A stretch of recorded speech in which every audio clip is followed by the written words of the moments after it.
And welcome back to Street News Now Network. And we are live again. And we said, I think we all said yesterday, game over, but it's much, much closer now. And we're going to bring back into to the show. We got Dr. Ron in the house like a child on punishment. Yo. Dr. MDPD, DJ, and Boy Scout with no hair. Professor Reggie Micheals. Yep, the gruesome threesome here. I don't know what happened to Chris Bass. He fell off the log, but we'll find him and bring him back in. Welcome back, guys, first of all. Yes. And let me just say this. What a ride already. Thanks for having us. Yes. And were you up all night? Almost.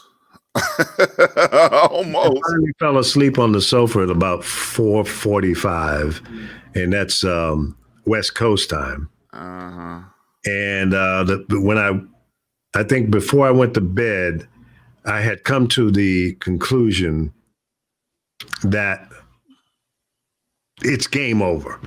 You know, based on what they were showing on the map. I'm gonna bring up the map here so we can see what I'm talking about here. You know, the map don't lie. The numbers don't lie. No. And the bottom line to the bottom line is real simple. It's real simple that we are on the verge of getting a new president. Now, based on this map here, and this is the map for the Electoral College, we know that as of right now, he has secured, Biden has secured a significant number of states that he's right on the verge of getting it on. As who was that? Parliament? Yep, Parliament. You're getting it on? No, that's Funkadelic. Funkadelic. Same thing. Yeah. Different name. But the reality is, the only thing we're waiting for right now, it appears to be Nevada. He's the blue wall that the media has been talking about for months now was Wisconsin, Michigan, and Pennsylvania. But at this point, he doesn't need PA. Right.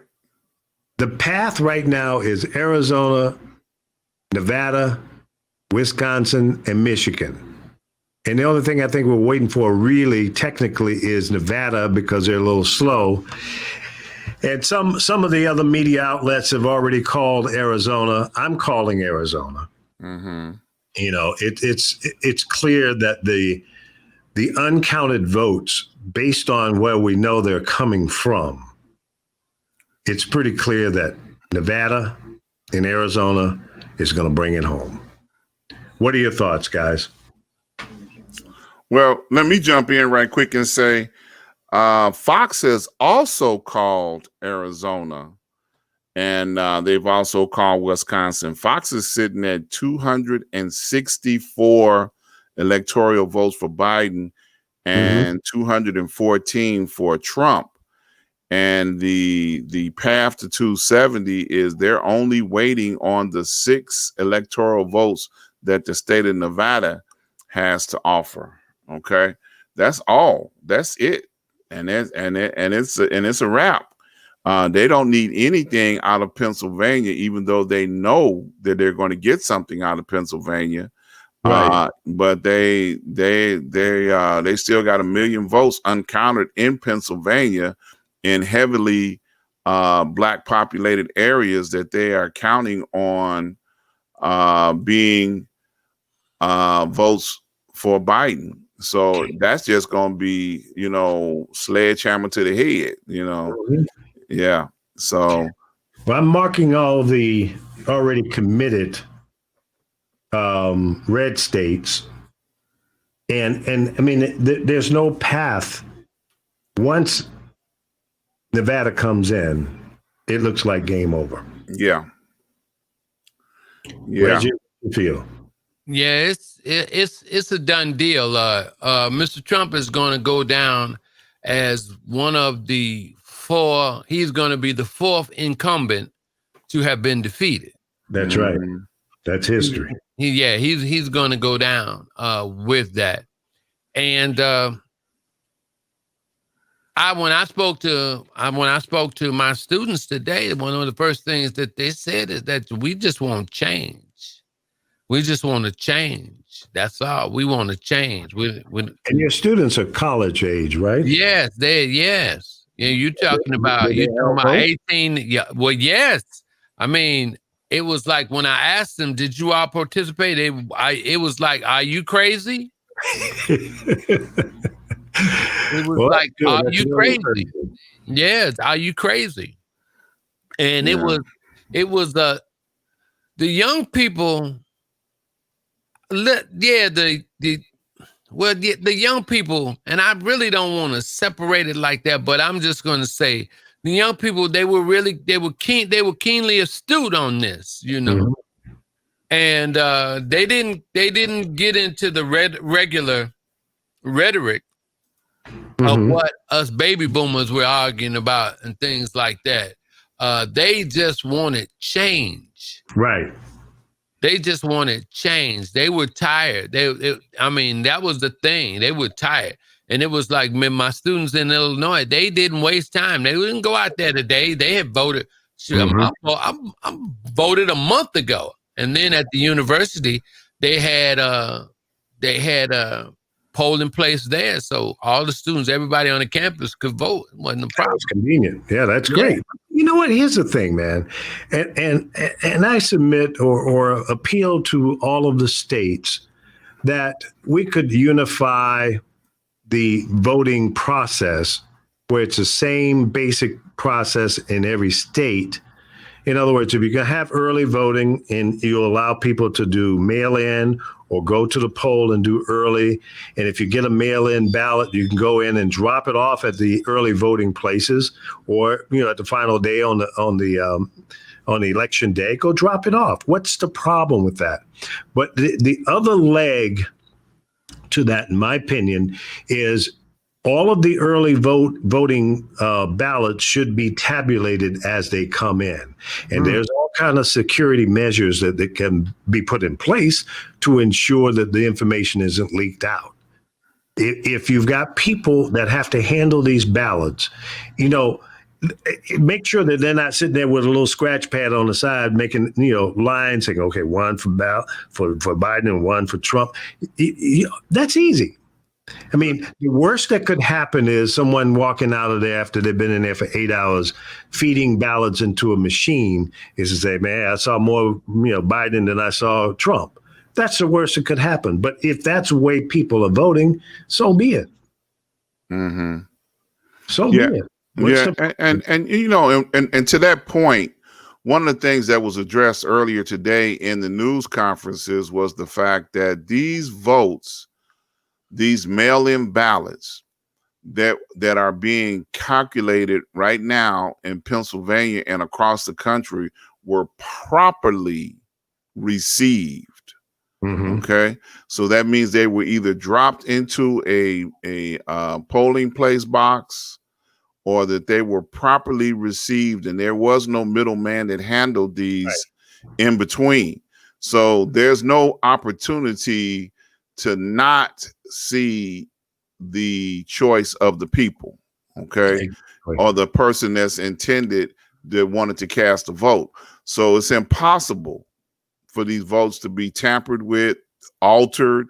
Now, I was looking at the news conference a couple of hours ago, and of course, number 45's Pitbull was on the news talking about all of the charges that they're going to file in Pennsylvania and across the country and all of that other stuff.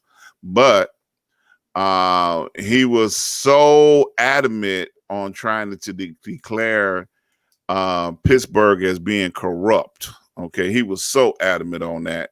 He was very adamant. There's no proof that there's been any funny business there, except for what they are drumming up. And that's, I mean, the same thing with Hunter Biden and everything else that they have drummed up that turns out to be negative. It's just bullshit, plain and simple. Exactly. So this is a failed attempt to save face and to blame somebody else or some situation on the voting process, so he can say it was fraud. It was fake news. It was this. It wasn't me. Don't look at me. So that's how he rolls, and we know that.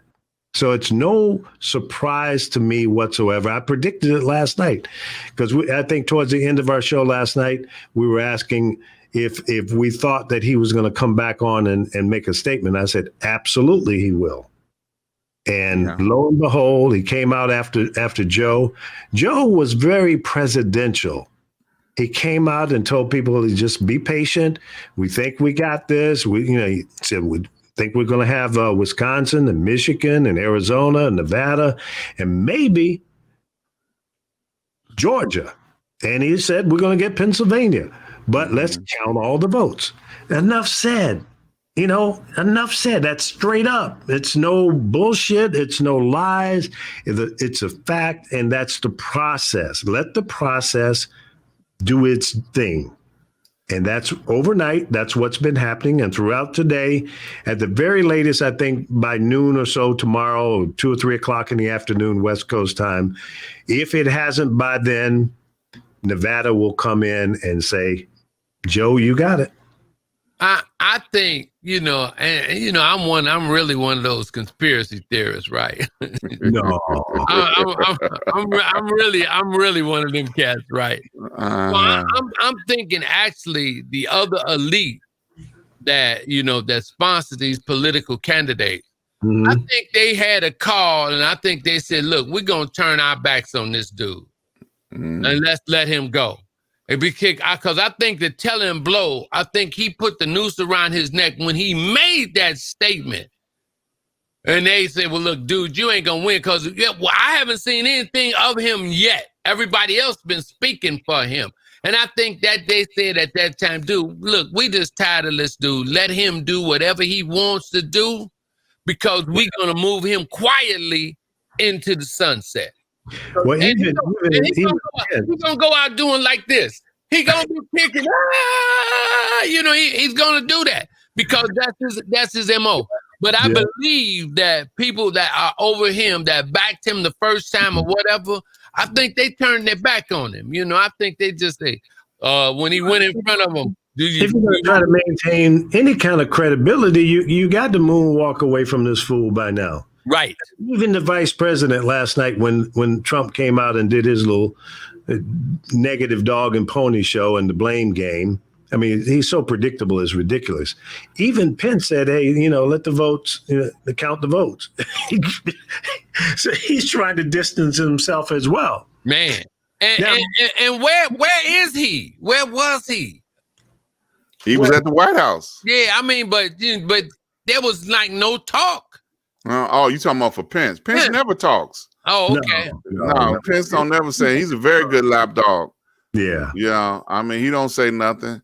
He doesn't want to do anything or say anything that could be possibly construed as overshadowing number 45. Anything, nothing at all.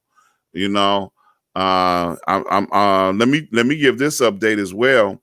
According to Fox News, we're looking at 203 to 188 in the Senate. No, I'm sorry, in the House, and then 47 to 48 in the Senate, as far as the numbers seats that they're going to represent. That's 47 for the Democrats, correct? Yes, 47 for the Democrats. It takes 51 for a majority. And what they last showed that we had 2 independents that had 1 seat.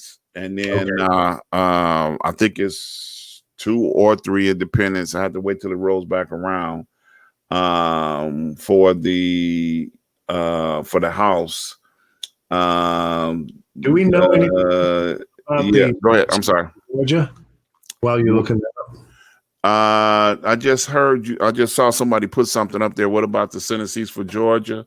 Yeah. Okay, let's take a look. If those have been flipped towards the Democrats. Last fall, I think that it didn't happen, but I'm not 100% on that. I'm trying to find that now. Let's see. Let's take a look here. Georgia has 93% of the vote in and 50.3% for the Republican and 47.4% for the Democrat on the Senate seat. So we didn't gain any Democrats in Georgia, is what that's saying. No. Okay. Yeah. Yeah, well, it looks like we're going to fall short of getting the control of the Senate. Yeah. But maybe, just maybe, and especially if Biden picks up Pennsylvania, Georgia, and if he gets North Carolina too, that's a landslide.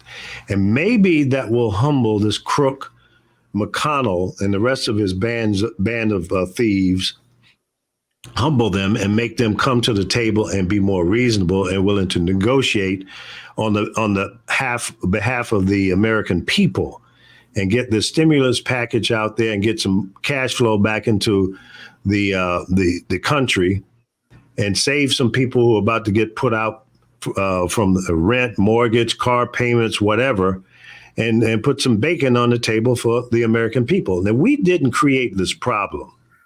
And I think the United States government need to do what, like Canada and some of the other major countries, is make sure that their people are taken care of. If you don't have population, if you lose millions of people from a pandemic like this, then guess what? Your tax base is eroding. Mm-hmm. Let me ask a question. Mm-hmm. Isn't part of Joe Biden's talk is to eliminate this filibuster thing? Who's attacking the filibuster and that filibuster rule in the Senate? Who's attacking it? Yeah, who's going to attack it? Because Mr. Obama had to deal with that, because every time they did something, they always put up the filibuster. Mr. Obama couldn't do anything because President Obama couldn't do anything because they always had this filibuster going on. Well, yeah. Well, I think didn't the Democrats get rid of the filibuster when they were in power, if I remember correctly? And yes, they did. That. But I'm not sure if that's good, bad, or indifferent at this point. Mm-hmm. Mm-hmm. All it does is stalls. Right. What the outcome may or may not be. I think at this point in time, the Senate and the House need to unify, come together, do the right thing, and help the American people. Oh, absolutely. Damn the politics. Because guess what? In 2 years, there's another election. Yep. And some of the Senate guys that wasn't up for this time, they'll be up next time. And the same thing with the entire House is up again in 2 years. So come on, guys, let's do the right thing on behalf of the American people. Let's get control of this virus. Let's do the right thing. Let's make sure that these pharmaceutical companies, whoever's working on these vaccines, make sure it's good, make sure it's effective, because I'll be damned if I want to see these companies rush to fail, rushing to get a vaccine that doesn't work and end up killing more people. That's already happened. Right. So let's they had to take one off the market. Now, look, going back to this Georgia Senate seat, I just saw some information online here. It says Georgia requires candidates to hit 50% of the vote in order to win. A runoff between the top two candidates will be held on January the 5th, 2021. So the top two candidates have to have a runoff in January for the Senate seat. And the top three candidates look like will have a runoff in January. So I just wanted to follow back up. I saw Dave had put some information about that, Right. but I see that additional information is here. So that's a good thing. Maybe in that runoff, we can pick up another Senate seat. Right. And, because I think they have 2 seats overall. And out of the 2, I think one of them has already been established by the Republican, David Perdue. And then they'll have another opportunity to acquire another seat. Interesting. Yeah. Well, whatever the outcome is, this ought to be a mandate to the House and the Senate to begin to work on behalf of the people. Mm-hmm. And I think Joe has had a good record of, working across the aisle. And I would pull a Lyndon Baines Johnson with him, call them all into the men's room. And see, he would go into the men's room. When he wanted to make something happen, he'd go and sit on the toilet and make the guys agree to get out of there. Okay, so if you got to do something like that, do what you got to do. Make it happen for the people. One of the things that, and like I like that Lyndon Baines Johnson move as well. Because he was a politician, true politician. Yeah. One of the things I'm hoping that people have a better look at, and not is understanding that a businessman, it's hard for a businessman to govern. Mm-hmm. It's very hard because he's got to separate himself. And he can't. And this president, this person that was in the highest office in America, could not separate the fact that he was profit driven. Yeah. When you're profit driven like that, you cannot feel anything for those that are in need. So he had no sense or no feeling for governing. Right. So that was a sad thing, especially when I heard union members, talking about, say, "Oh man, we done with this cat," and knowing that. And then the union man said, well, some of us voted for him. And then he said, we must have been crazy. Right. Because this man is a businessman and he was definitely union busting. So why would we put him in the highest office? So we got to be crazy. So it was like all the unions they were not going to put up with what this man was talking about and what he was doing. And it's been really hard for Americans to vote in their own self-interest. So, and I'm going to say what I ended up saying yesterday, that even though there's a time that Mr. Biden has to lead this country out of its division, out of this hurt, I think it is a time to whereas people of color, all of us need to come to the table to think about how we can begin to make them people be responsive to our vote. Absolutely. Assuming that Biden is the winner and becomes the 46th president of the United States, community people, leaders, business people, whether you're Magic Johnson or whoever, go and have a meeting with an agenda in hand that you feel should be considered and implemented by the new administration. And if by wild ass chance Trump wins, the same thing needs to be done. And this should be a common practice. It should be two-phase. Absolutely. Anybody that announced they're going to run to be the president of the United States, they need to meet with community leaders. Community leaders need to bring in their concerns, a wish list, and get some kind of commitment one way or the other. On what you're going to do for us. Yes. Right. What you going to do? And if when you have that meeting and they can't answer those questions, then you say, I'm going to give you 3 days to give us answers. Okay, give them a week. initially, this is when they announce that they're going to run, and this should be. I don't give a damn if you have 25 candidates running. Go and meet with each one of them. If you can get them to agree in writing to what you think is best for your community, and I say this for the Hispanics, for everybody, Asians, for every community, go meet with these politicians and hold them accountable. I don't give a what party it is. On the grassroots level too, and then on the grassroots level, absolutely, we have to.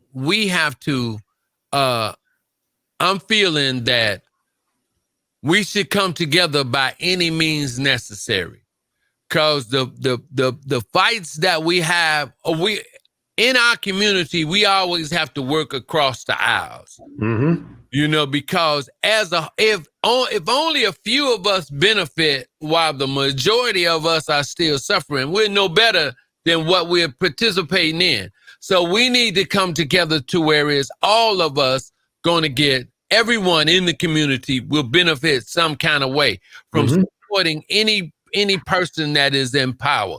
You gotta, if you can't do it for us all, man, don't be trying to come and run no game with us on anything else. Don't want our vote today and then you abandon us tomorrow. So, but between us, we have to come together to create and make that agenda, not just individuals. There has to be a collective agenda set up by us. And then we have to start taking care of ourselves and fix some of the things, the bad things that are within our own community, because they're never going to respect us. You know, they're never going to respect us until we step up to the plate, knowing that we've checked ourselves on what we want to do. So we have to put that down, and we have to demand that, starting from our youth, all the way up to the elderly. Everything has to be put in a better sequence if we're going to move forward. You know, and even to address that, I just want to throw this out there, because when you said every nationality, Hispanic, the Asian, every other group has received compensation because their representation represented them and allowed them to be able to get something that they went after. Okay, we, as African Americans, colored people, blacks, men, women of color, we don't have representation that have made sure that we got something. You know, and then we also have to realize too, when we make these requests known, you know, or demands, whichever way you want to put it, request or demands, we got to know that the entity that we are talking to is capable of meeting those demands. So if you're making demands on a federal level, you got to make sure what jurisdiction that they handle, what can they do for us? What are they able to do? Otherwise, our demands can fall on deaf ears. You know, like if we're talking to an entity on a state level, they have a jurisdiction that they can, because you got to realize on a state level, they have more jurisdiction over some of our community needs than on a federal level. Absolutely. Everything is local. Okay. First of all politics are local. You're absolutely right. Your immediate community, your city councilman or whatever your title is in various aldermen in Chicago, city councilman, whatever, you need to have a relationship with them, because that's your everyday needs, like road repairs and police officers or whatever.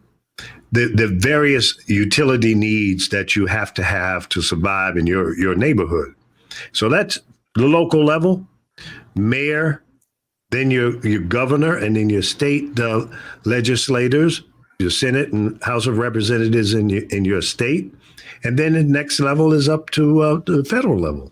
Right. So you have to be aware of what problems you have and who to address them to. Right. I totally agree. Because a lot of times what happens is, and I hear this all the time, and people, they say things out of ignorance because they don't really understand.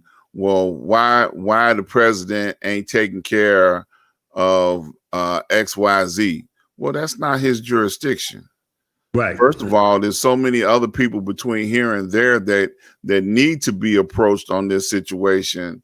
Then you might be able to get some of what you're looking for, because you have to make your demands known to the proper jurisdiction.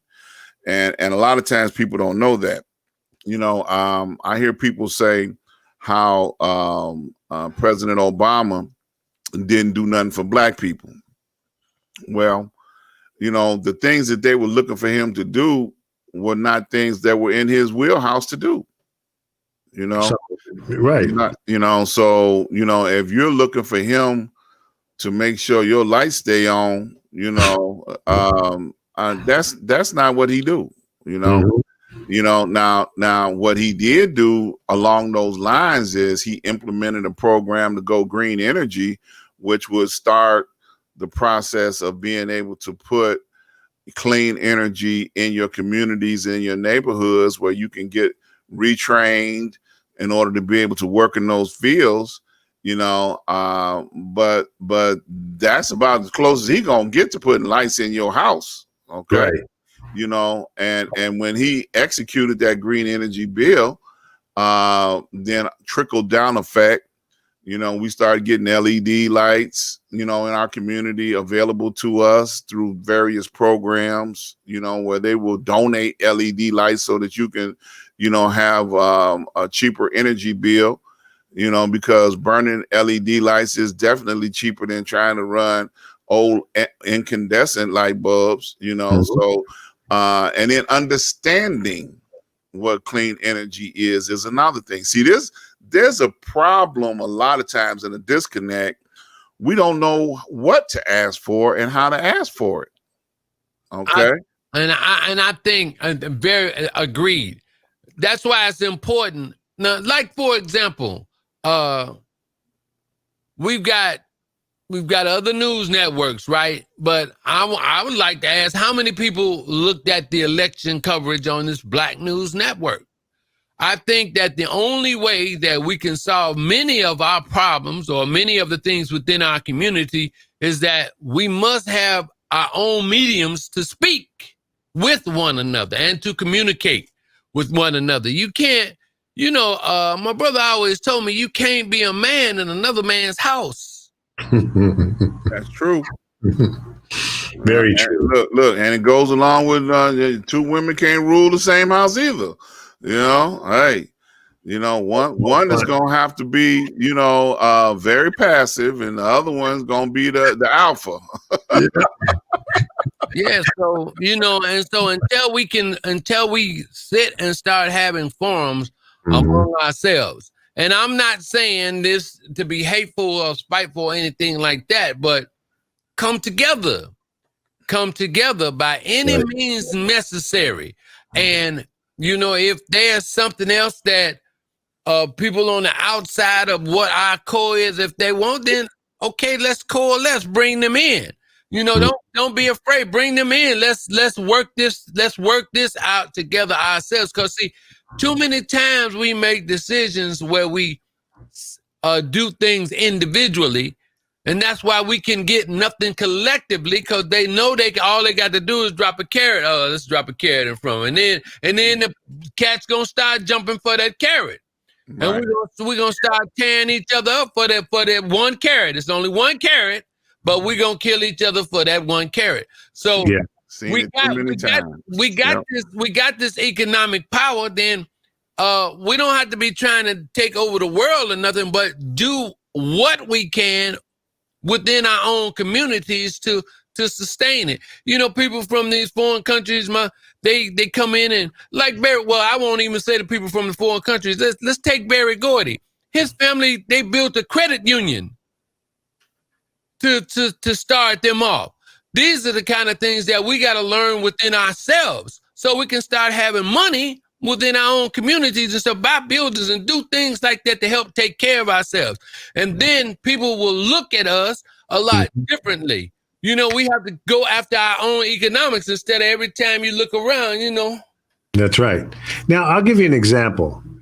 Before you give your example, let me do this. Well, go ahead. We are 36 minutes into the show, and I have neglected to tell people, if you just joined us, you are watching us as part 2 from the election coverage that we were on last night. This is part 2 tonight, you know, and I just want people to know what they're looking at, because in case they stumbled upon it.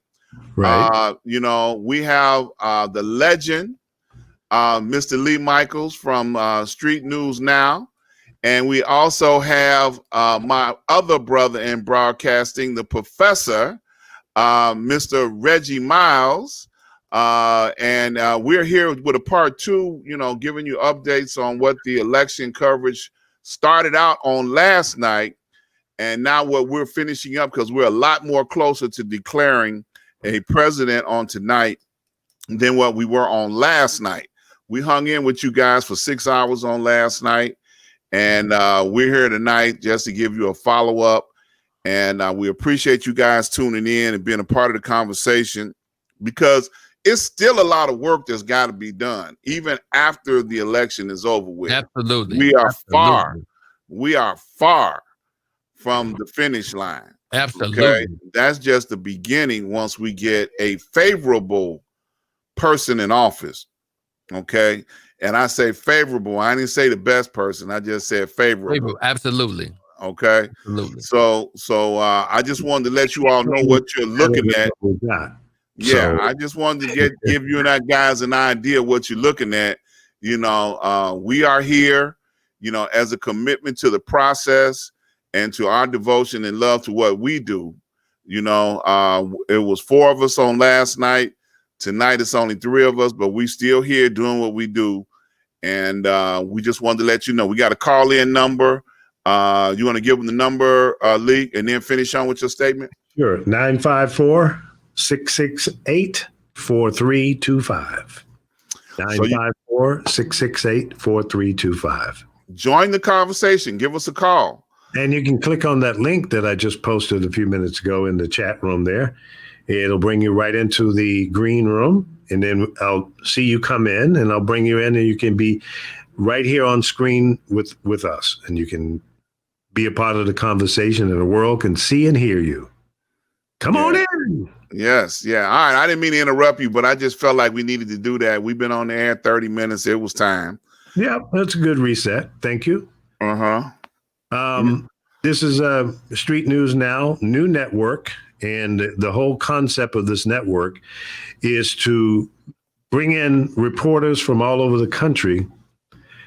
Whenever you see news happening, all you have to do is basically turn on your cell phone, or if you got one of these elaborate cameras that can stream from, you know, GoPro or something like that, and contact us and give us the link to your stream, and we'll put it on our network. And let me just say this too.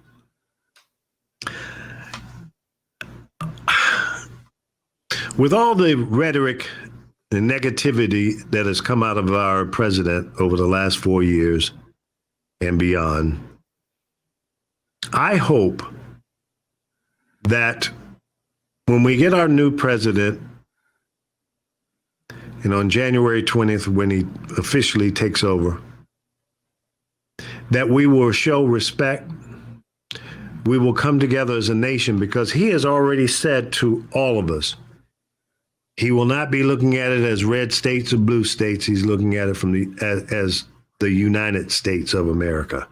And if there's a perfect time for that mindset, it's right now, because our country is hurting. We're hurting with the coronavirus. We're hurting because we are so divided. You know, the Trump supporters hate the Democrats, the Democrats hate the Trump supporters. And we got to get beyond that. People complained about, you know, President Obama being a racist. That's crazy. but we didn't have the on the street, fighting. And I've seen so many videos here in the last 3 or 4 days of people attacking each other.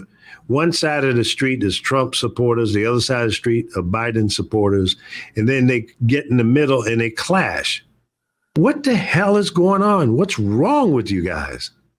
We can have a difference of opinion politically, but let's take a chill pill, bring it down, because we don't need to create a civil war. Nobody's going to win. And as you are saying that right now, I'm looking at a news report that's coming in that in the city of downtown Chicago, there are supporters of Biden that are protesting because they want Trump to concede at this point. That's what they're protesting about. That's what they're reporting. People are live on the streets of Chicago requesting that this fool, did I say that out loud? Fool, give up. I think until the final vote is out there. I think it should not be gracious winners, because this just be gracious. Just wait on this dude. Let him cry, let him hoop and holler, and let him do what he wants. Because I think Al Gore, when he got the election stole from he was totally cool. That was stolen too. Yeah. He was totally cool. And so and when you at that level and it came down, he accepted that as being the will of the people. So if this man, in my opinion, if he doesn't do that, that's just gonna lead into him being selfish and all that other kind of stuff. That he was not presidential. He was not presidential. And I hope that this country learns and understands that there's a difference between a businessman and a politician. Yeah. And not even a good businessman. You got to add that on to it too. Well, I'm not, it's like and he wanted, I ain't going to just keep jugging him. I'm going to I want him just like everybody else. I want him to go away. Take that, niceness out of your voice. Okay. This rascal wasn't nice towards nobody or nothing. Okay. Well, look, look, right. Don't pass, like your mama used to tell you, don't pass it out if you can't take it. Right. Okay. I agree with you 100. I agree with you 100%. But the dude, he down, and so just let it, long as he gone. Long as he gone.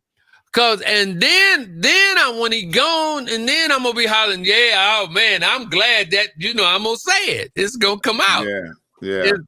It's gonna come out. Yeah. I am looking on the streets of downtown Chicago right now, and they have peaceful protesters, and I'm emphasizing the fact peaceful, mixed crowds. People walking the streets. Yeah, that's some young folk, man. They out there walking the streets. They're walking down State Street at the moment because I'm looking at the Chicago Theater in the backdrop. They just turned and they are walking down the street, and the part of the protest is to say, "Come on, man, it's over. Give it up." Just like Lee has posted. Pictures here. I'm not sure how many cities he's got posted within that there. Minneapolis, we got Milwaukee, Portland, Minneapolis, another shot, New York City, another Minneapolis. The lower right-hand corner is Chicago, and the upper right-hand corner is New York City. Okay. So there's people in the streets, and people are live streaming from these different locations. Right. This is street news now, and let me tell you, this has been going on every night since the George Floyd thing happened. Mm-hmm. It's never stopped. Portland has been a hotbed every night. They've never missed a night, 160 nights or whatever it's been now. Yes. I hope that this doesn't become violent and a riot. Protesting and vocalizing your First Amendment right, I support 1,000%. I support the Second Amendment. If you want to have a gun and you want to be a responsible gun owner, okay, I'm with you. I'm with you on that.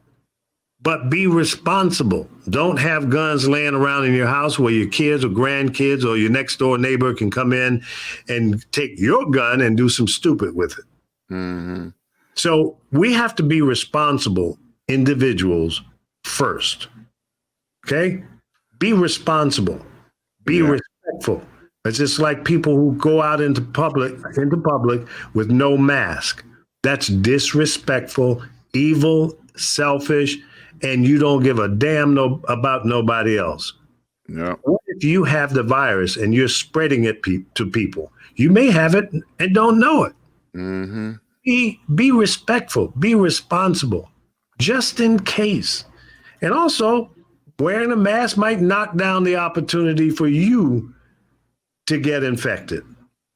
You know, I'm seeing on this news report where this dude planted a seed. He planted the seed last night and tried to further plant the seed. You have people actually thinking. You have people actually thinking that he was cheated out of the election. Now, and then I could go along with that, but for people to turn on you in Wisconsin, if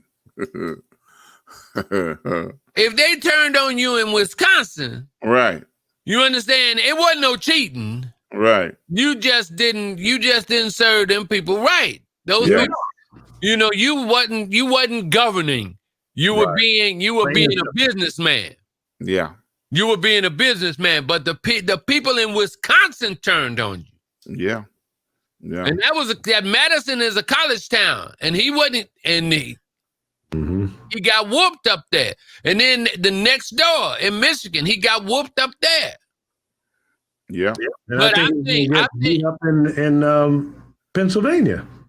Look, that's gonna take time, and then I guess Joe won't even need that. But when the unions is, when they realize, hey, we put a fool in there, and they when they said that, man, it's over for you.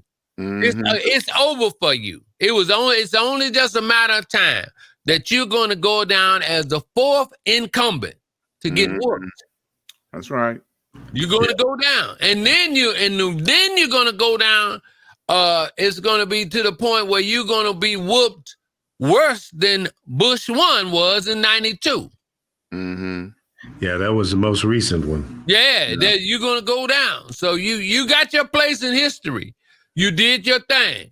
I mean, you can't say you were the first TV president because we got Ronnie Reagan who did that. Right. Right. Yeah. I'm looking at Rutgers over here. Rutgers still has Joe Biden at 243 and Donald Trump at 214. So they are not adding Arizona onto the list of being called. But trying to be safe. I'm going with the AP. I'm going with the AP. Yeah. I agree. 264 to 214. Yeah. Fox got that all day long. They're hanging in there with those numbers. Let me throw this out there at you. Because everything we're saying, we kind of agree with, and we're saying the same thing over and over and over again. I like what Debbie Allen said, when the protests and the riots first started, the first time when the George Floyd riots started. And she addressed a question that many people had brought to her, like, why does the Black community have so many leaders? Why do we have so many people that are calling themselves leaders of the community?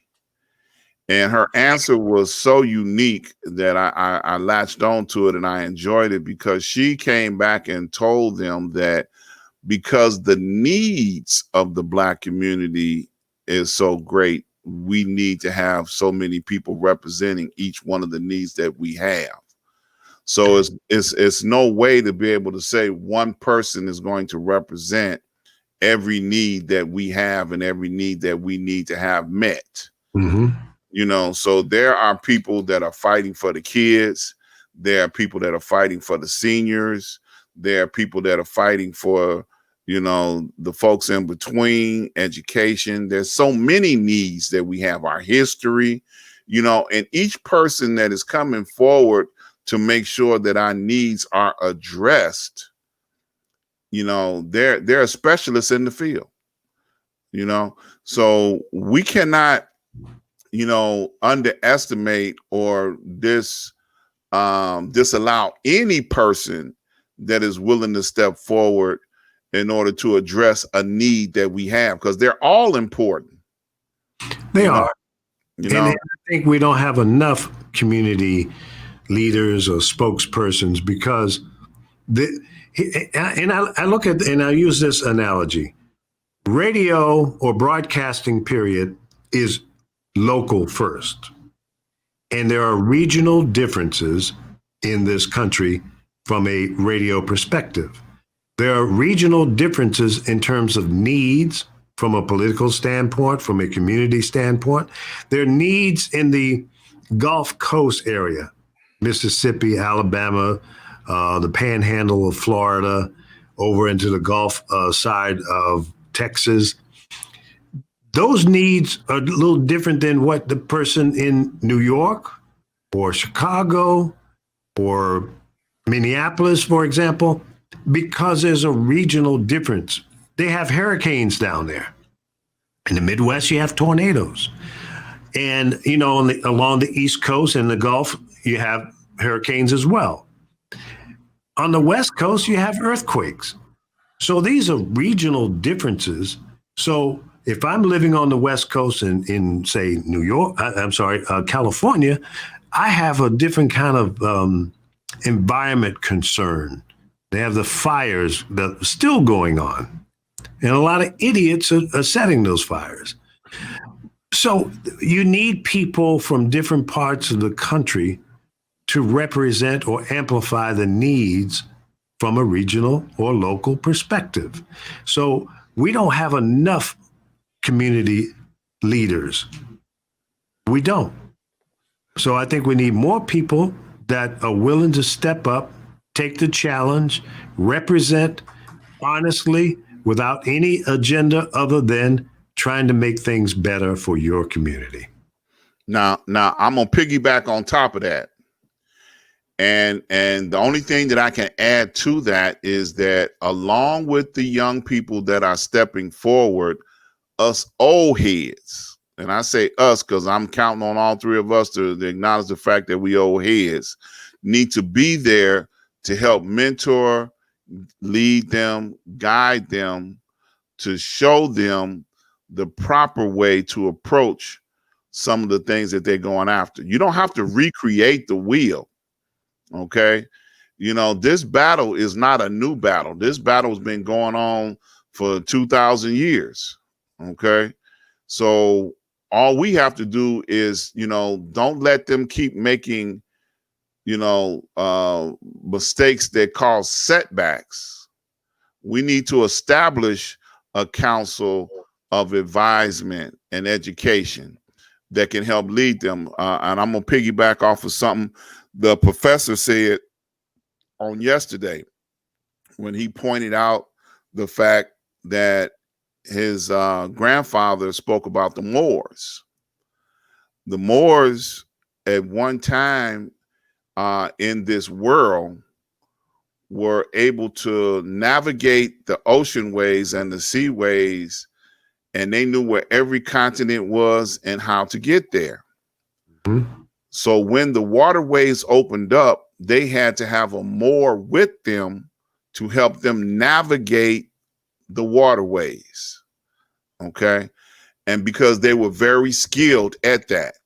And not only were they just traveling in one direction around the world, but they were able to travel in both directions around the world, because the Moors were able to travel to every continent in time to pick up supplies that would allow them to be able to get back on the ocean with fresh produce and fresh supplies to be able to have them, travel around the world to the next continent and be able to survive doing it. Okay. Now, of course, Europeans took that away from us and tried to destroy us, what we knew and what we still know. But the bottom line is we know some stuff and we know how to navigate, and we need to take our navigational skills and take them to the young people to show them, hey, don't do it that way, do it this way. You'll be able to accomplish more. And I say us as old heads, because we've been around experiencing things. You got the church finger up on me, boy. All right, Deacon, Professor. Come on at me, brother. Come on at me. But you understand what I'm saying. I agree. I agree with you. I agree with you totally up to this point. Okay. Nobody, when I was young, could nobody tell me nothing. Okay. So I'm trying to figure what makes me think that I'm gonna tell these young people behind me something. So they have to be tricked. No, I'm gonna go Bible on you now, bro. No. With the church finger. Let me finish. We can't directly put that on them. We gotta make them feel like, we gotta first let them want to listen. They gotta want to hear us. Because we can keep telling people stuff, but you'll get that ear and you'll turn your ear off. And we steady talking. And so we like in this perpetual state of like the dog constantly running after his own tail. We got to stop that. We got to listen first to them, then advise.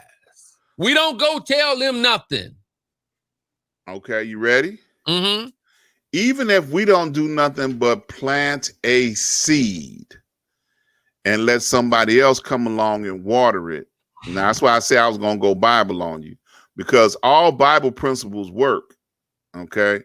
Because somebody planted a seed on you, planted a seed on me. I ain't going to say about, the legend over there, because he older than both of us. He probably planted enough seeds, all over the place. But if we plant seeds, that's all we're responsible to do.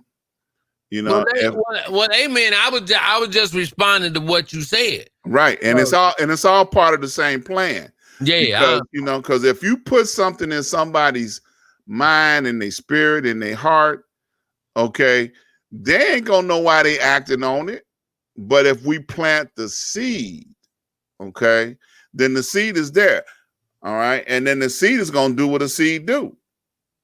Right? You got to nurture that seed and make sure. Just if I meet a young person and I give them some advice and give them some direction, you got to follow up and come back and water that seed again and nurture it along the way, because sometimes that seed gets to a certain point of growth and then it stops. Maybe you got to go in there and fertilize it a little bit and keep it moving. So with that in mind, I agree with what both of you are saying. We, as the old saying goes, each one teach one. Yeah. Right. Yeah. So if we adopt a young person and try to give them the inspiration and the support that they need and direction, because all of us have had a mentor, if you will, or someone that took an interest in our best interest and took us by the hand and guided us. I must have 10 of them in the radio business. And I appreciate all of them. And most of them are not here anymore. Yeah. Some of them unknowingly inspired me. Mm-hmm. So, and I've tried to do the same thing, and I'm still doing it. I'm not in the day-to-day radio business the way I used to be. I don't work for anybody. I do a little consulting here and there, But at the end of the day, I give away free information every day, and I don't mind. Yeah. It's okay because if I don't, you may fail. If I see you on a path and I say, oh boy, he's getting ready to make the wrong turn, I'm not going to sit back and say, look, watch this damn fool make the turn and hit that telephone pole. Right. No, I can't do that. You don't try to warn them. No, yeah, absolutely. Hey, yo, stop. Yeah. Come here. I mean, and I could dig it. I could dig it. I think the first and the greatest example amongst us is that we have to learn to agree to disagree. Exactly. And you're going to have that situation at hand, no doubt. Yeah, because let me go back to this. Let me say this one more time. Without control of a medium, we got to have control of our medium so we can bring it to our people, to the younger people, because they get influenced by other things, and it's hard for us to deconstruct or take away this stuff that's been. You can't tell a young brother nowadays that you shouldn't be making rap music or something like that. Okay, I was mentored by one of the greatest mastering engineers, Mr. Danny Leak. One of the only men that I know of in the recording industry that, Caucasians would hire. We get stuck in this. So I'm teaching this. I'm talking this to one of my students, and he wants to do this rap music in the way that he wants to record and do everything the way this rap music is concerned. And I'm not mad at that, but this is what you need to know how to do. You need to know how to come out of the rap game and go into the orchestral game. How do you record an orchestra? How do you record a jazz band? You can't do the same rap principles with an orchestra. That's right. You told him right. But the thing about it is that I listened to what he had to say. Well, this is what I'm career. And so my career is, I said, listen, let me tell you something. You can make more money when you know how to do more with your craft. That's right. Yep. 954-668-4325. That is the phone number to join the conversation. 954-668-4325. If you want to join the conversation, come right on in. I saw a comment that popped up a little while ago from Michael. He said something about he'd been looking for years. For years, I was looking for a leader to step up, and I'm sure it's a lot of people like Michael out there that feel like leaders have been undercover, they haven't made themselves known. But I think now it's time to come out from underneath the hiding places, and we all need to meet up somewhere in the middle of the street and start the process of trying to establish the next generation and help them with advice on how to help get the needs of our community met. And I think we're well on our way to being able to get that conversation going, because even talking about it, is very important, because sometimes if you don't talk about something, then it goes unaddressed and undealt with. So we all are saying the same thing, right, only in different ways. Yes, sir. I totally agree. We got Mr. Lee Micheals from Street News Now. He says he's retired, but he got a whole news network that he just launched. Guys, I've got several little projects that I'm launching. Street News Now is one of them. And it's not something that I want to do the day-to-day on. I want to build it and then bring people in to run it. I want to create some opportunities. I want to create some jobs that you wouldn't ordinarily have access to. How many places can you go to right now and say, "Hey, I want to be a reporter. I want to, put my feet in the concrete and get solid." Well, guess what? You can do that here. You can come in, we can teach you, we can get you set up and show you how to do it. And guess what? You may end up getting a job, a bigger job somewhere else, but you got to start some damn where. And then when I came into the business back in the 60s, you had a local radio station that you could go hang out in. And if you didn't wear out your welcome, one day you might get an opportunity. And fortunately for me, that worked out that way. So yeah. I want to be able to give back. I don't own a radio station, but I own a several different technical or media type things here online because I can afford to do it here. And it's an opportunity to teach you how to use social media, how to manipulate the numbers with Google and all the other search engines. And that's what you got to know. You got to understand the business first. Then you can be creative. You come up with your own creative strategy. But you got to start somewhere. Right. Even if you start out wrong, you got to start. That's right. Get involved. Commit. Do it. Right. Look, right quick before you go on, Professor, 954-668-4325. I see Michael asked for the number again. 954-668-4325. You want to know what the number is? We just gave it to you again. So now you can call in. And just like the legend, I refer to him as the legend, Mr. Lee Micheals. We also have the professor. That professor on the front of his name is not by accident.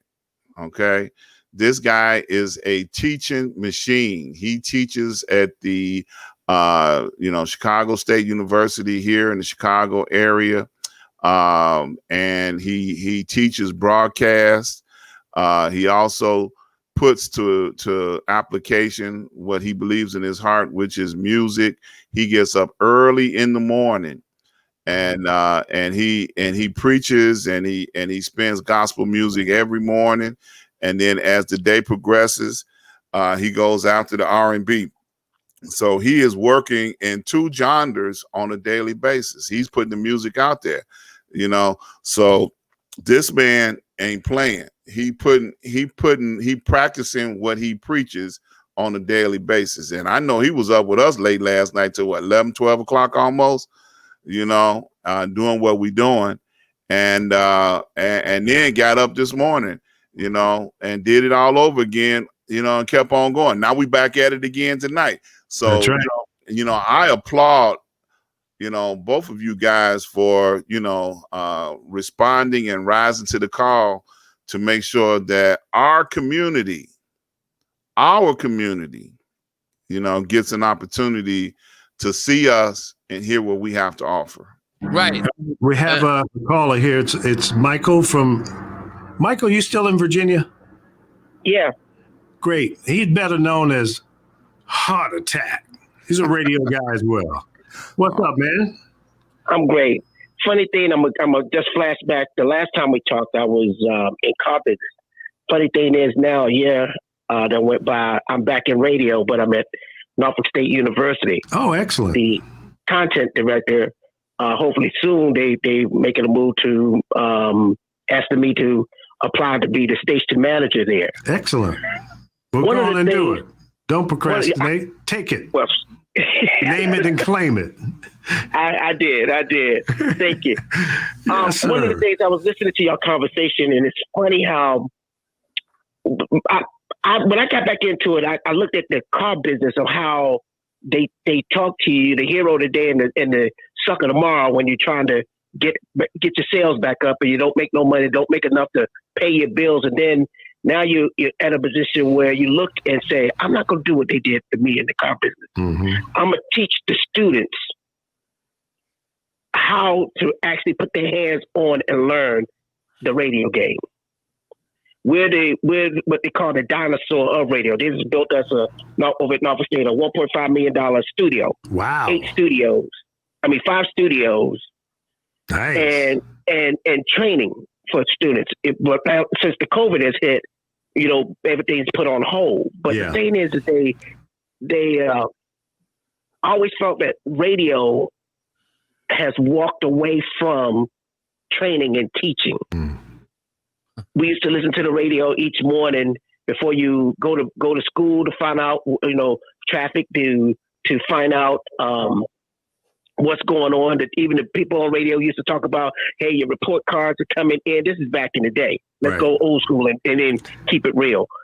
You don't have anybody in radio today that's teaching. All they do is entertaining. And the entertaining that they're doing is more damage than help. And what they've done with the big companies have bought out the radio stations, bought out all these mom and pops, and now they're whomever. I can call names, but I'm just saying whomever. And there's no training. It's just music. We don't need you to talk. Just play the music. Yeah. We'll do the talk in the morning. Yeah. We'll do the talk in the morning, but it's going to be entertainment. Just stay away from that. But if you turn to the other stations, the pop, the rock, the easy listening, they're talking about what's going on today, like the Wall Street. There's no Black Wall Street in radio anymore. College radio stations are rebounding and getting that now, which what I'm doing to bring it back, because I look for heroes.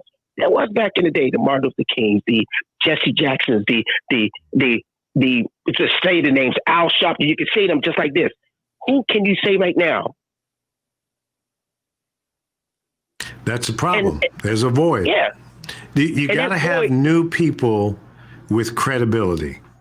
Yes. And they have to come in and make a commitment to serve the community and stick with it, and don't get strayed, bought off, and misdirected, because then you fail. You failed yourself, and you failed the community you are supposed to be serving. So I'm really happy for you, man. Couple of questions. Go for it. Couple of questions. Are you an NPR station in Norfolk State? NPR, but also CPB. Okay, yeah, you're under the Corporation for Public Broadcasting. Okay, so that's really like a you and I will have to talk, and you need it. I'll have to give you my, we'll have to talk. Lee will be able to, get you to talk, to contact me, because, the HBCUs, you all have a great opportunity right now. One of my former students is now the general manager of the Howard University Radio Network.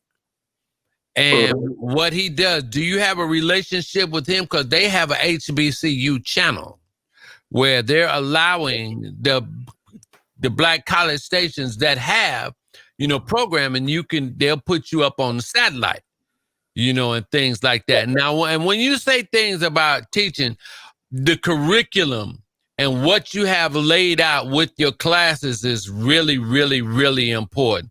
You need to have a good, strong relationship with your faculty, because the teaching is going to come from the classes. And then the practice and the practical stuff is going to come from your students being on the air, and I've been teaching this thing for 30 years now. And I don't even for 26 years. Yeah, I don't even teach on the college level. I don't even teach. And Lee can tell you this. I won't even present to the students to try to emulate anything that's in commercial radio. I teach students to try to kick commercial radio's ass. Be better than them. Be better than them, because the college level should be the engine to feed the radio, to feed those practices. But us old heads in radio, a lot of times we always think we know everything. But in 1974, a young college student by the name of Reggie Micheals at Kennedy King College created a format called the Best Variety of Hits and Dusties that one of the doggone commercial stations took. Mm-hmm. Yeah. And I did that as a student. Yeah. That's but see, I'll share this with you. I came back with Chester Benton at WRAP, Daddy Jack Holmes at WRAP. Yeah. And one thing that he had taught me was to reach back and grab somebody and pull them over the fence. Mm-hmm. And my when I was in at the top stations, 103 Jams, WOWI, WSCY, WJCD, a smooth jazz station, and the first all hip hop format, WBHH, that played nothing but hip hop, no R&B. Clear Channel at the time came in and said, "Michael, you have too much influence." Oh, absolutely. Oh, absolutely. Because that translated into them having to pay you more. I studied the 1996 Telecommunications Act and media ownership. I did that for 25 years, and I got all types of studies that if you want to go to, just hit me up. I can send you stuff. There's one article that I have right now. Her name is Patricia Squires, I think, where she says Clear Channel, the poster child for everything that's wrong with radio. Mm-hmm. Yeah. And so all that, I'm with you on that. The business model for radio now is private equity. It's private equity. They don't care. They don't care nothing. They don't care nothing about what we know radio actually to be. I was one of them licensed cats. Now they just let anybody come in there. I went in there, and that was my first bout with racism, was sitting in the office of the FCC, man, and I know I passed this test 3 times, and he wouldn't pass me until somebody else came in, and I took that test again, and I was able to get my license with broadcast endorsement. Mm-hmm. Your first class radio? Yeah, no, third. Yeah. But the third would be E. Third would be E, because when I came in there, you couldn't even go in no station unless you knew how to take them transmitter readings. That's right. You had to take them every 2 hours. Yeah. Yeah, I did all that. And now it's not even required anymore to have. Not even required.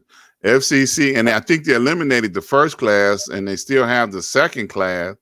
But it's not even required anymore, to have any license to be around any broadcasting, Absolutely. I got my book.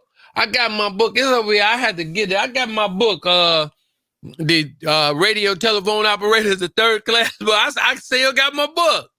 Yeah. That we had to take. But the main thing was the museum now. Yeah, when you teaching these kids in your program, man, solidify the classes that they're going to take. What you need to do is to get them, have them going in steps and dealing with the radio, because everybody gonna want to get on the air, but let them know about back in the day, before I could even be on the radio. When I first got on the radio, I had to go and rip the UPI, the AP teletype machine, rip it, go into the general manager's office. That was my audition, and I had to read from right there. And they call that's old school rip and read. Yeah. And the first day I went on air was by accident, because the boy in the studio, he messed around, and one of his partners called him, and he left the doggone mic open. He said, "Yeah, I'm getting ready to jam in this MF." And before he got finished with the news, the PD, the GM, they was standing outside. They was standing outside to come in. And then as soon as I signed off for the news, I went boom, and I was the first voice on Kennedy King, and I played the first record on the stage. That's how I got my position. But you gotta teach, you gotta set that out and teach that stuff with these kids, and give them a chance and try to teach. Now let me ask y'all a question. Both of y'all are educators.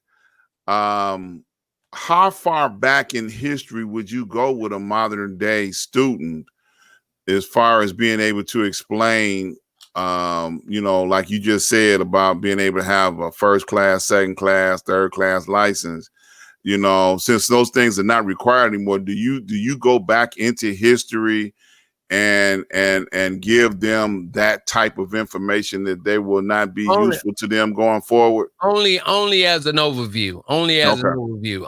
Only as an antidote and stuff like that. That's really that's give them a little history to tell them where the industry came from. Absolutely. Get up to where it is now, and then you also talk about tomorrow.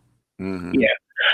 I mean, as far as that radio is concerned, one of the first stations was up in Wisconsin, WSJ, because the educators are the ones that created it.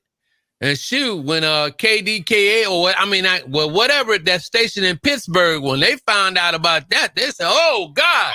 And they started putting that money in them commercials behind it. That changed the whole game. Yep, KDKA. Yeah. Go ahead, Michael. What were you about to say? See, one of the things that with the students that I got, and I tell them straight off the bat, I said, you can go into your class and they're going to teach you from a book that's outdated. I'm going to give you hands-on training, and I'm going to show you from the beginning when a record, CD, MP3, wave, MP4, whatever that comes to me, how it gets to where it gets to. Mm-hmm. So you can learn that part. Then I'm going to give you code reads, and I told them all, I said, I want you to go do this. Since you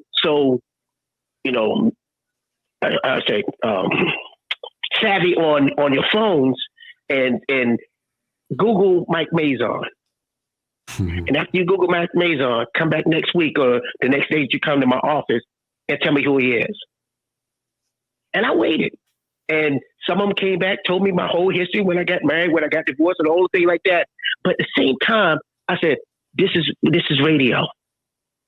Because what if I would have told you, take that story and go in the studio right now and read it to me? Mm-hmm. Then I'm going to show you how to go in and edit it. Since now we used to have the tape that we used to edit and the razor blade and the chopping board. Now it's digital. That's right. Go and edit it.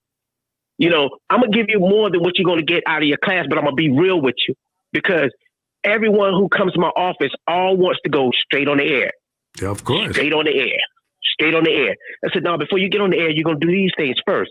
They go through a 2-week training classes with a girl named Cheryl Wilkinson. Then they come to me, and then they said, then when they turn around and come to me, you want to go to production, you want to go to promotions, you want to go here, you can go whichever department you want to. But they're going to be hands-on training. Mm-hmm. And some of them make it, but we tell them all, everybody who comes in still has to go to promotions because you could be on the air or GM or whomever. If somebody's sick, guess what? You got to get up and go out there and set up a remote. You got to be there. Yeah. So I tell you, out of 20 people, 7 fail. Oh Lord, I can't be out there on this thing. Well, we can't be in the class because we're not going to. You don't want to learn the business. Yeah, you don't want to learn the business.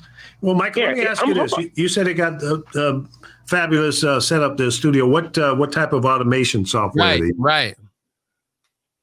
Right now, we're going with Wide Orbit. Okay.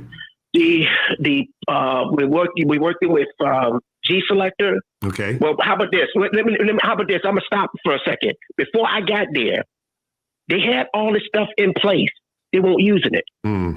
They were using a thing called playlist editor. Oh boy. Which I'm gonna just give you the dates. It's the 7th, the 14th, 21st, 28th. Every 7 days. The guy goes in and take what's on Monday, copy the 7th, paste it to the 14th. Oh no. Copy the 14th, paste it for 4 years. Oh no. Seriously. For 4 years, he did that. Oh God. Before I got there. Now, when they got the grant to change this to go to this urban alternative format, when with all the trap music, the booty shaking music, all that stuff was being taken away, he still couldn't understand the format. What alternative was. 38 people applied for the job. doctors, deans. They got their degrees and all this other stuff. Here come me, who went to Norfolk State for 2 years and went straight into radio at WIP.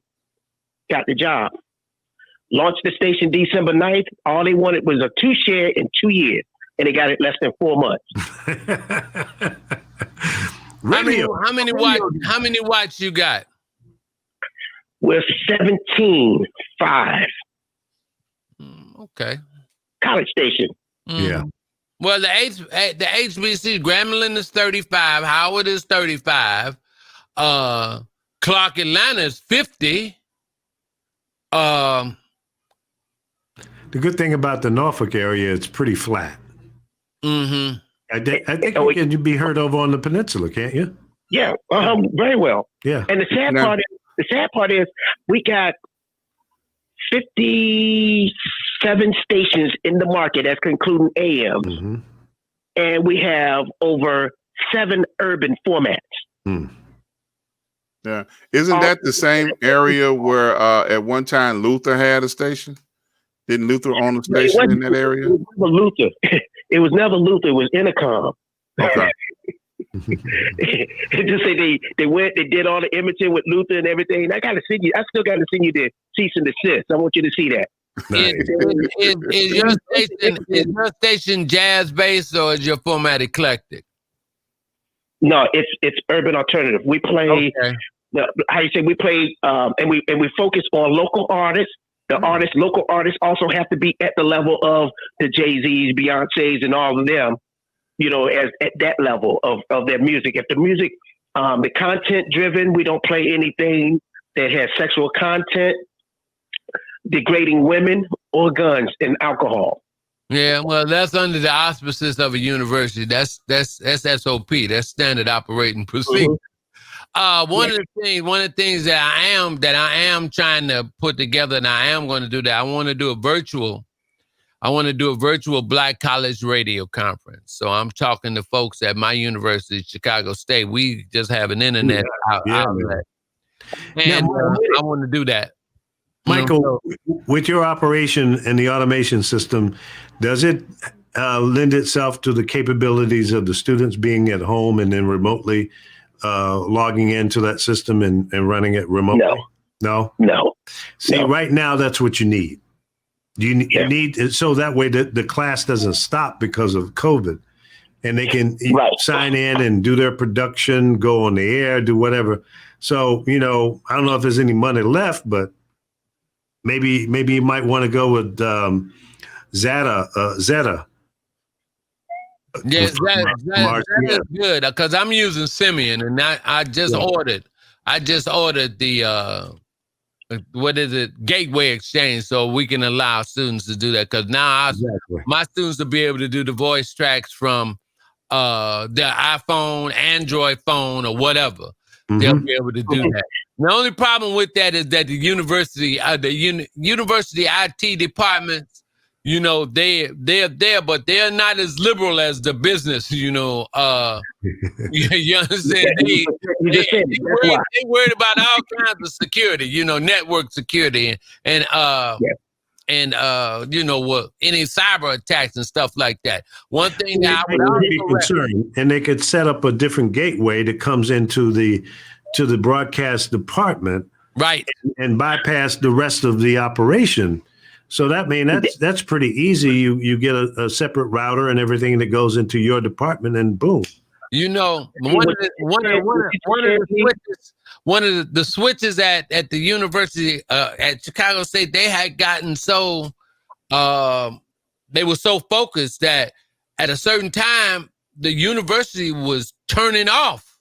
They would turn off the switches, man. I'm telling you, and I had to write a letter to leave this switch alone. So but the one thing that I think that would really help is that you have that remote operation. That'll get you going really. Oh yeah. What I've done is I did Zoom meetings to constantly keep the students up, and we sit there, and plus with the iPhone and majority of them got an iPhone. I basically, did it where which we FaceTime. I flip the script, I flip the screen and show them on the screen. Here's what I'm doing. Write this down because when you come in the next time, I'm gonna ask you questions about this, just to keep them, because it's you're going for 20 students that's going to apply to want to be in the radio station, but when it now down, it went down to 7, and then when COVID hit, it now went down to 3. Right, man. And you see the ones who are highly interested in being a part of the growing of the radio, of being in radio or being in the media game. Everybody else, just, I ain't going out. Well, that's cool, but you got a chance to learn it. Oh no, that's going to take up my little hour of me being on my phone or being on the computer. I don't want to do that. Well, you just keep on moving.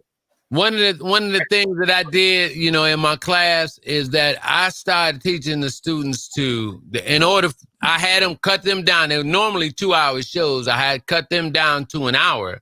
And then I had them creating 27-minute segments in Adobe Audition, and then send the mix down to me. Then that way I could show them some engineering and some other stuff all two at the same time, keeping the levels and, I taught them how to create music beds and stuff to put that under their tracks.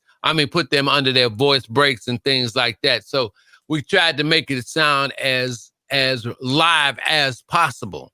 And, it got to be more work for me because then I have to enter these 27-minute segments into the log.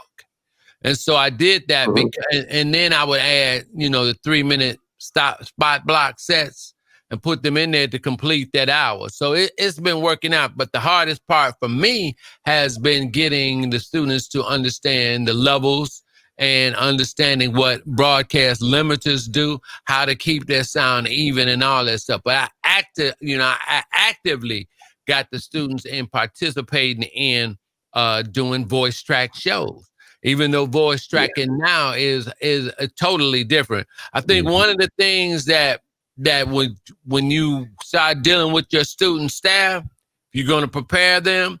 You get that student staff and you put them together, you and a colleague, and you all send them through the rigors of applying for a job, just like you did. They go into boot camp. But look, I got to run and get my mom my medicine, but I did want to say this. The thing that you were talking about was leaders. If it's hard, if you get one that's supposedly stepping up to the plate, and somewhere along the line, either the old saying drug, sex, and rock and roll kind of pop up, and all of a sudden they're thrown from where they're supposed to be moving to. As God shining the light on them, the light has been moved. So the thing is that trying to find that next one. Well, next one. Michael, the thing is, when you find a person that's truly going to represent the community, you don't have to find them.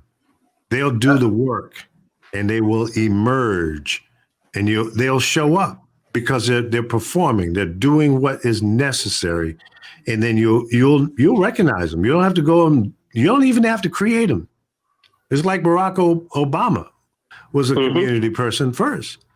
And look at me, went all the way to the presidency. So it's got to be in the heart of that individual. Well, Michael, I know you say you got to go and take care of mama, and I understand that, brother. Take care of mama. Do what you need to do.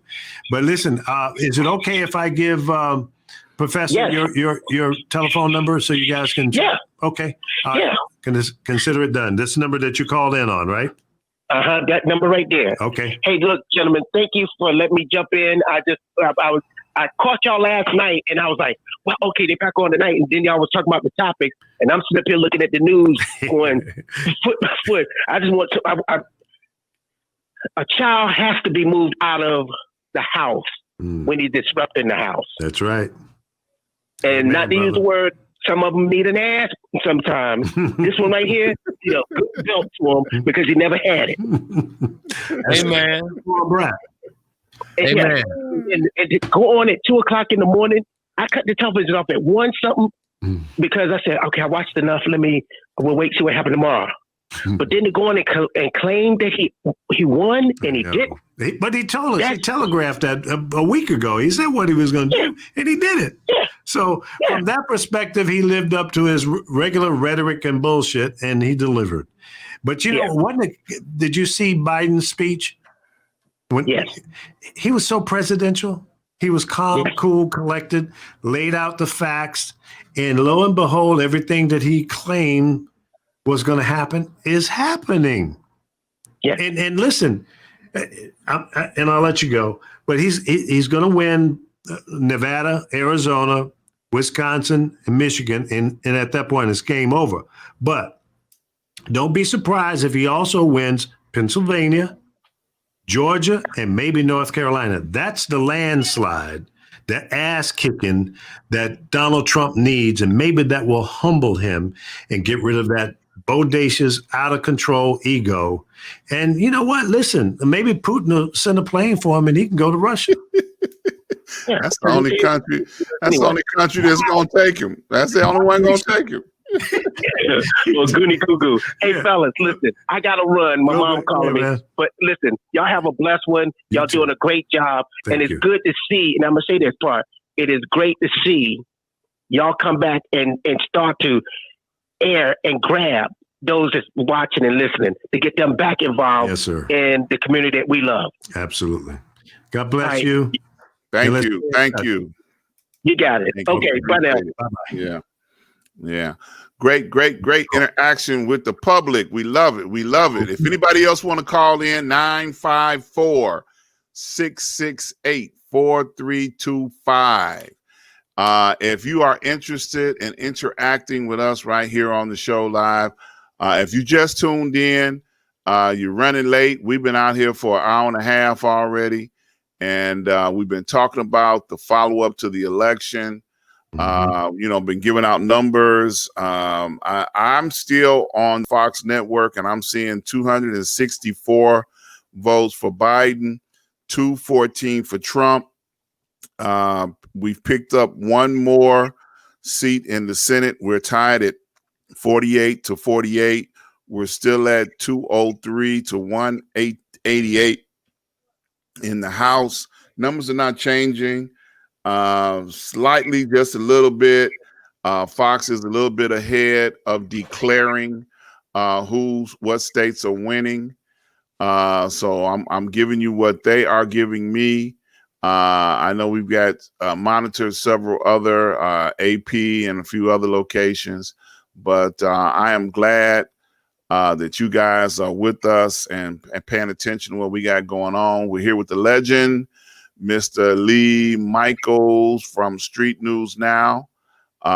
We've got the professor, the DJ, the deacon, or whatever names that Lee have deemed him to be, Mr. Reggie Miles.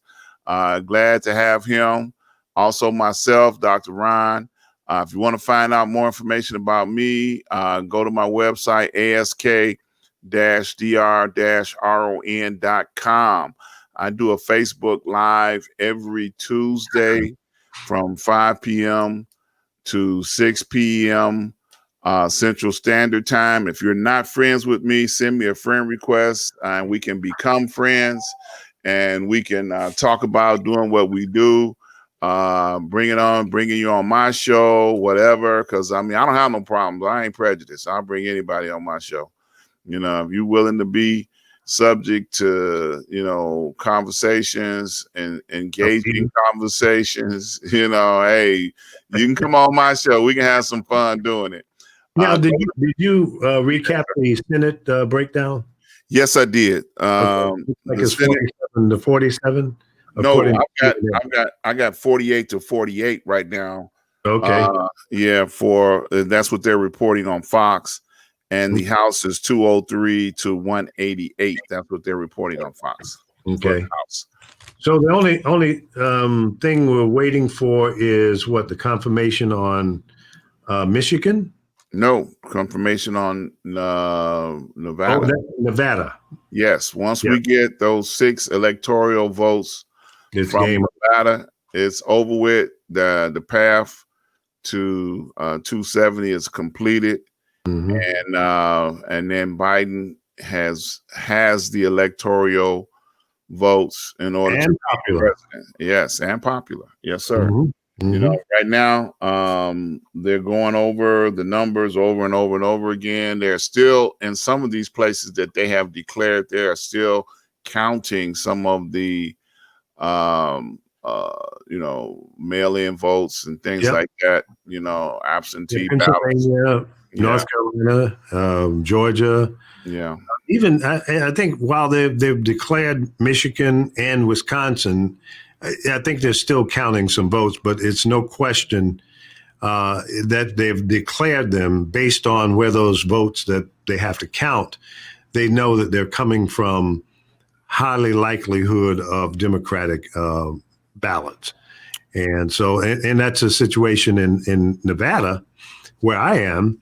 Last night, there was a last minute court decision to keep some, not all, but some of the polling places open until 8 versus 7 p.m. And the Republicans requested the court to do that, the judge, and he granted it. So, and I guess that was one of those attempts that, and the areas where they extended it for an hour were in the fringe areas where they're likely Republican voters. But apparently it didn't help. It didn't work. Yeah. Tip. Yeah. I just hope that moving forward, the states will go ahead and adopt a unified way of voting. And you know, and I know each state is a little different from a financial standpoint, what they can afford to do, but simple things and make it as easy as possible. And keeping it, you know, legit and straight up, but as easy as possible for any American citizen to vote. Yes. They just had some information a little while ago. They were talking about in Georgia that Biden has now gained on Trump's in the state of Georgia. And I think they're close. They pulled in close to each other, like 48 to 48 or 49 or 49. Yeah, they're tied. So it's not guaranteed that Trump will take Georgia. That's true. I think it's going to be tight, but I think possibly that Biden will edge that out. And that's where the landslide comes in. If he gets Georgia, North Carolina, and Pennsylvania, and Trump, or whatever number he's got now, is it 214? He's not going to get anything else. There's no more yet. According to the AP in Georgia, it's like Joe Biden is 2,386,000. So I give him 2,387,000, and Trump is 2,424,000 or 425,000. So that's close. Yeah, but what is he? 400,000 ahead of Trump now? No. That's you hear that wrong? Trump is okay, let me do it again. Trump is 2,424,671. Okay. Joe Biden is 2,388,313. All right. So it's like it's less than a percentage point. You know, it's less than a percentage point. But the vote is still out. That then the heaviest part is in Fulton County, is in Atlanta. Right. That's what's still out. Okay. Atlanta is still out.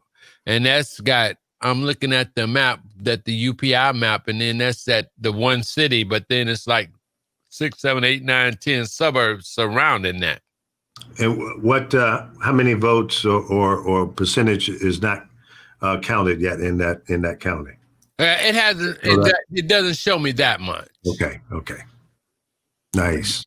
Well, look, guys, it's you know, the shellacking, the landslide that was somewhat predicted by the polls may not be too far off. When Biden gets to 270, the only thing left then is Pittsburgh, North Carolina, and Georgia. That's I right. would think that he might pick up one or two, and maybe all of those, based on the math, based on the numbers that are still lurking. It's a strong possibility that Trump won't get any of those. Yeah. It'll be close in all three of those states, but he may not get any of them. Well, and I look at it like this: Trump's lawyer team is not in Pittsburgh for no reason. They feel like they need to challenge everything that's going on in PA, to try and salvage something out of this. But they're there because they're feeling in jeopardy right now of the Commonwealth of Pennsylvania not being nice to them at all. Well, listen, it doesn't matter. It's a moot point. Right. When Nevada comes in, it's over. I mean, they would have to go in and challenge Nevada, Arizona, Wisconsin, Michigan, Pennsylvania, North Carolina, and Georgia. So that's 8 states. And guess what? His campaign will have to pay for that. Right. And I don't think he's got the money left over to do it. He was running 10 a month ago. Right. Man, the dude overplayed his hand. Either he overplayed his hand, or the people, the higher people that's over, the higher ups that's over him, they didn't want him no more. Yeah. And they don't care what he do and what it comes down to. He's gonna have to. He gonna have to just do the right thing and go ahead on and fall on the sword. But because if he go out kicking and screaming and this, that, and other, he gonna make it look bad. And they're not gonna want that. This dude, you're gonna have to go ahead on and ride into the sunset. You are one of them. You are the 4th president, the 4th incumbent to have lost it. And so you start drinking Trump Kool-Aid, and you weren't thinking. You cannot. When you got Wisconsin, when they turned on you and going for Joe Biden, and they turned on you, dude, you carrying on with these super spreading, what are these super spreading events and all this old kind of stuff? In the midst of all this stuff, somebody is going to wake up somewhere and do something, because all the stuff that you were doing, it just showed that you were self-serving. All the time. Straight up. Yeah, all the time. And you ain't got to keep hitting me upside my head to know that the only person you care about is you. Right. That's right. So why should I vote for you when all you care about is you? That's right. That's right. You got that right. And it's time for a change. It's time for a change. The change we tolerated for 3.5 years, almost 4 years of foolishness, name calling, walls being built on the border of Mexico. Children, children incarcerated, disrespecting women. Yeah, I mean, this dude did everything wrong that could be done wrong. The disabled. Yes, everything wrong. Encouraging people to do horrible, disgusting things. I pulled up my Facebook page, and this is 3 hours ago. And there, hey, 45. You need to call 800-468-4285. U-Haul. Nah. Hey. Goodbye. Because I don't want to pay for it. Do not use my tax dollars. Oh my God! Move your monkey ass up out of the White House. That's right. Housing, by the way, he was complaining about. Was trying to scare the white females that they want to set up public housing in your neighborhood. Guess what? You're living in public housing. Right. The White House is public housing. That's not owned by you. It's owned by us. That's right. That's right. In your contract. Don't look, No more free parties. No more free rent at the White House. Look. No more hanging out in the Rose Garden. You know. But this is what's gonna be. This is what's really going to be incredible. Will people listen to him now after he gets to be on the side? No, because they're drunk. Yeah, because he gonna be hollering. He gonna be hollering about everything. Yeah, he's gonna be screaming all the way out the door at noon on the was it January 20th? He's supposed to be out of the house by noon.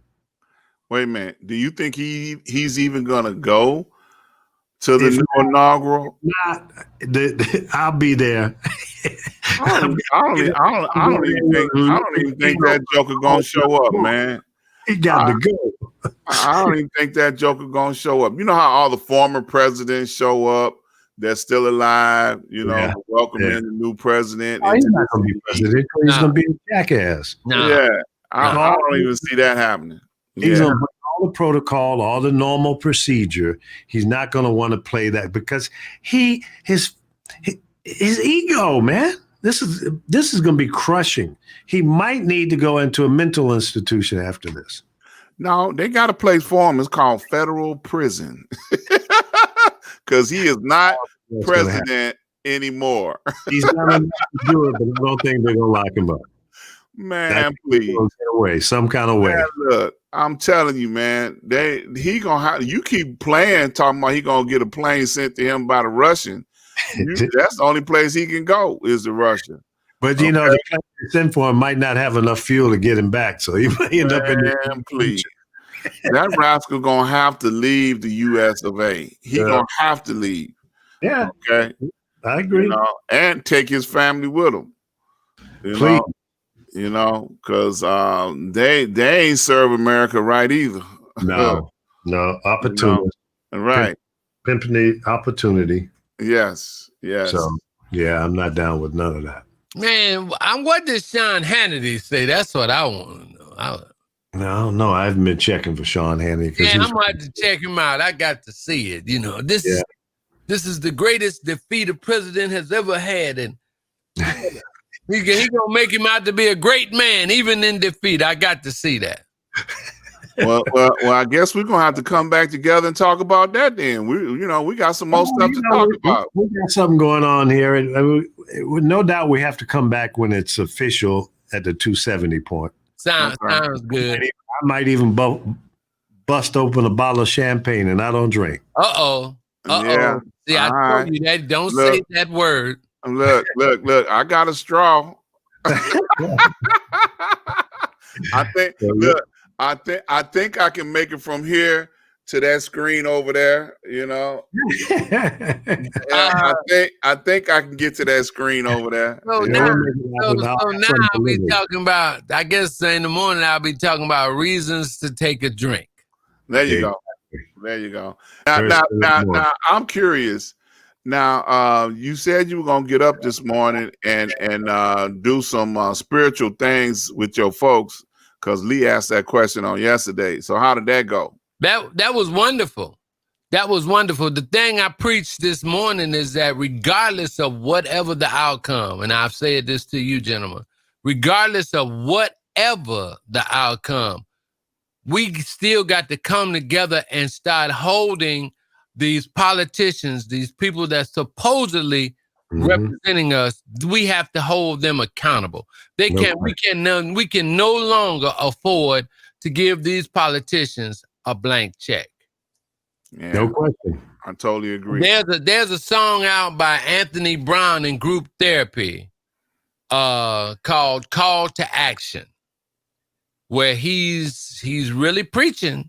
He's really preaching about some of the things that we need to do. It's like four songs that I've been playing. Stand by John P. Key. I've been playing Stand by Donnie McClurkin. And then I've been playing Stand Up by the Christianaires. And all of these things have this continuing theme of that we got to stand for righteousness because we've been lied to for 4 years. I mean, we probably been lied to longer than that, but I know for sure that everything that came out in regards to us was a lie. Did you all receive any information on the person that got a lot of benefits from Mr. Trump being in the presidency? Because we did ask that question yesterday. You still waiting? Yeah, I ain't get nobody. Yeah, No takers. No takers, man. What I got was my company in the verge of bankruptcy because this jackass didn't stop this virus in time. And by the middle of March of this year, my business went from successful to zero. Mm-hmm. Okay, and I've got 3 clients now that are beginning to order limo service from my company. 3.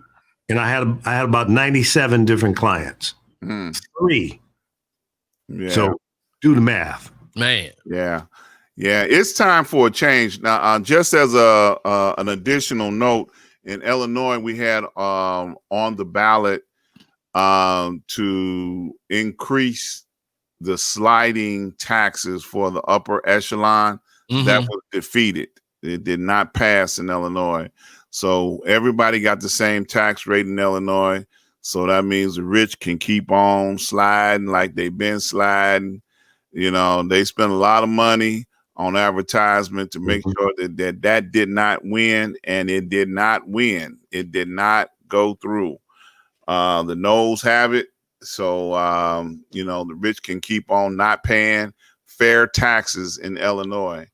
You know, Republican governor, right, in Illinois? No. We got rid of him. We got JB now. You know, Pritzker family. Yeah. That's right. The Pritzker family, and it's so crazy that they say if you look at a list of millionaires in the state of Illinois, the Pritzker family is the top 10. Yeah. You know, you see the name on the screen here, Shama Micheals Anderson.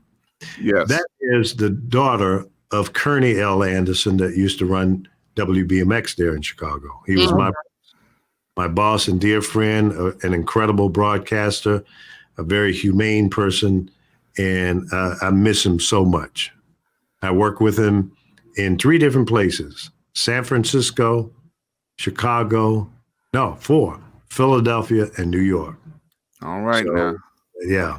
He is so missed in the broadcast industry. Man, I got a chance to talk to him once, but he's in this documentary, Black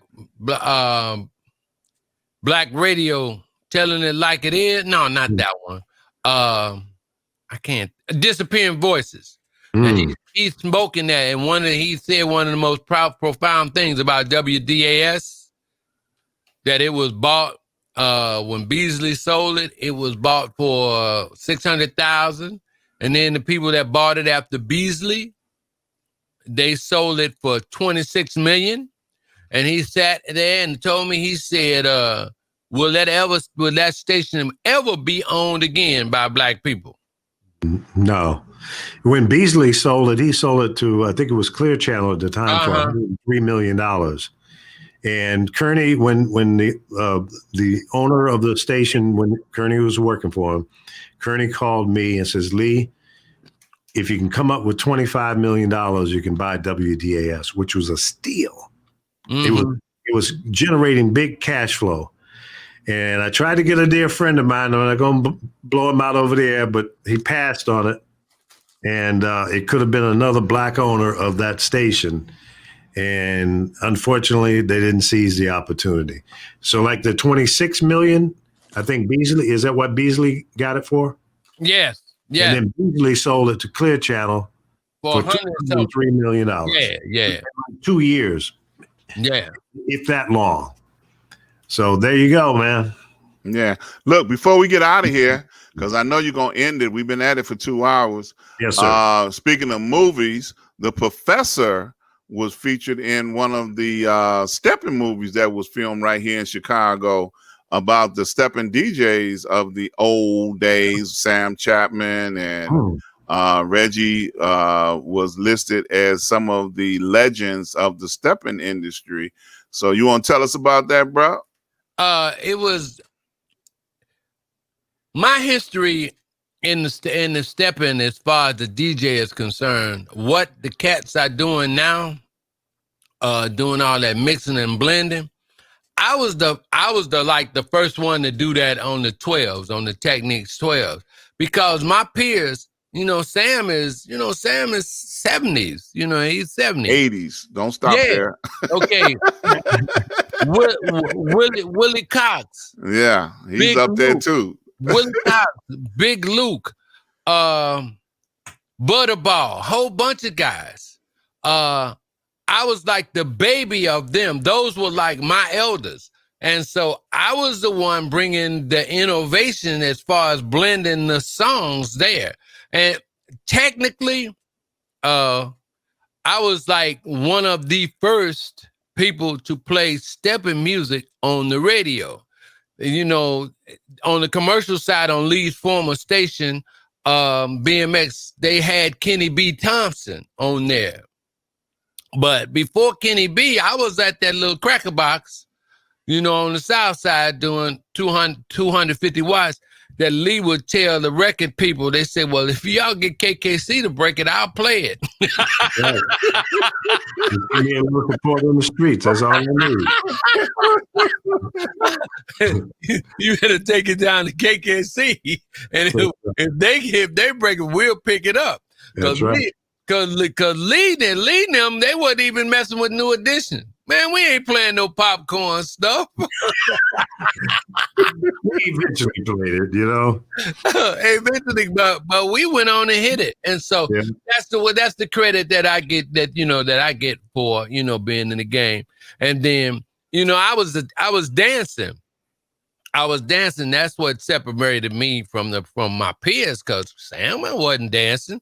Big Luke wasn't dancing, but I was playing the set and I would be playing the records, and my best boy would be there. I would set the record up, but then I'm going out there dancing with some lady.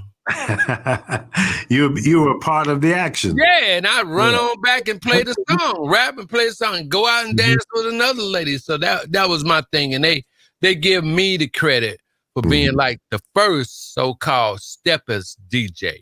Okay. All right now. Yeah. Good.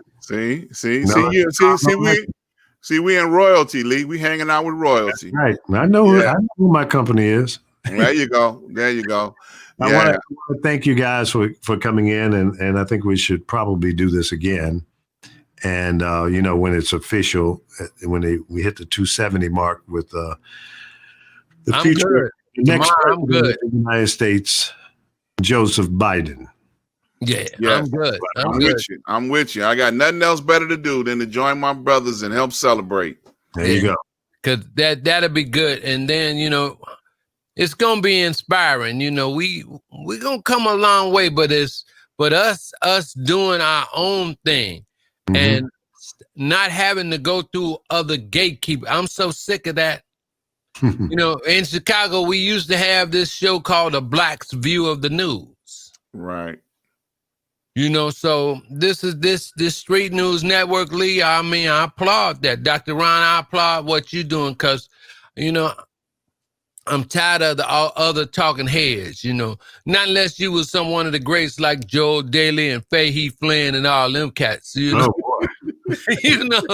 I mean, them was some good cats, but Yeah. Good question. Yeah. so, but as long as we're doing it, telling it to our people and giving some more, I mean, everybody is our people, but folks in my neighborhood, okay, let me put it like that. Because everybody doesn't live in my neighborhood or in my area or where I'm from. So Right. Of course. I don't want to, I want them to you can look at it and this, that, and other, and I don't particularly care whether you agree with it or not or whatever, because I've had to accept your news for 60 years. Right.